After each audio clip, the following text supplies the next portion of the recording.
Oishi rail স্টেশনে মানুষের ভিড় কেমন দেখছেন? নগরবাসী কি ঢাকায় ফেরা শুরু করেছে? দেবাশিস, নগরবাসী ঢাকায় ফেরা শুরু করেছে, সেই সঙ্গে প্রচুর সংখ্যক মানুষ আজকে ঢাকা ছাড়ছে সড়কপথে।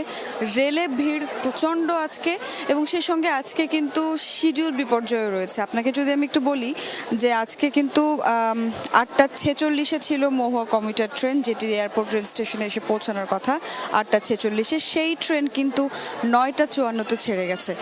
যদিও কর্তৃপক্ষ বলছে যে গতকাল কিন্তু এই মহুয়া কমিউটার ট্রেনে অগ্নিকাণ্ডের ঘটনা ঘটেছিল, যার দরুন আসলে এই ট্রেনটি দেরি করেছে। তবে 8:58-র বুড়িমারি এক্সপ্রেস, যেটি এখানে 8:58-তে এসে পৌঁছানোর কথা বুড়িমারি এক্সপ্রেস, সেটি কিন্তু এখনও এসে পৌঁছয়নি, এবং যেমনটি একটু আগেও ঘোষণা করা হলো ঘোষণা মঞ্চ থেকে যে এই ট্রেনটি আসতে দেরি হবে। কর্তৃপক্ষ বলছে যে আসলে এই ট্রেনে অতিরিক্ত যাত্রীর কারণে ট্রেনটি দেরি করছে বলে কর্তৃপক্ষ আমাদেরকে জানিয়েছেন। তবে এরই মধ্যে কিন্তু আরও দু একটি ট্রেন শিডিউল এখানে ছিল, যেগুলো এসে কিন্তু এখনো পৌঁছয়নি। যেমনটি আমি যদি বলি 9:22-এ ছিল কর্ণফুলী কমিউটার ট্রেন, 9:38-এ ছিল রংপুর এক্সপ্রেস, এগুলো কিন্তু এখনো এসে পৌঁছনি বলে যাত্রীরা বলছেন। এবং একই সঙ্গে টিকিট নিয়েও ভোগান্তি রয়েছে।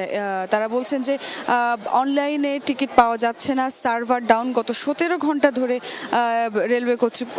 রেলওয়ের যেখানে অনলাইনে টিকিট কাটা হয় সেই সার্ভার ডাউন, তারা অনলাইনে টিকিট পাচ্ছেন না, এবং এখানে এসে শুধুমাত্র স্ট্যান্ডিং টিকিট দেওয়া হচ্ছে বলে অভিযোগ করছেন যাত্রীরা। এবং তারা বলছেন যে আসলে ঈদের সময় একদম সময় মতো ট্রেন ছেড়েছে, সেই খবর তারা জেনেছেন, তার জন্যই আসলে এবারে আশা ছিল যে সেই ধারাবাহিকতা বজায় থাকবে। তবে এখন ভোগান্তির শিকার হচ্ছেন যারা ঢাকা ছাড়ছেন।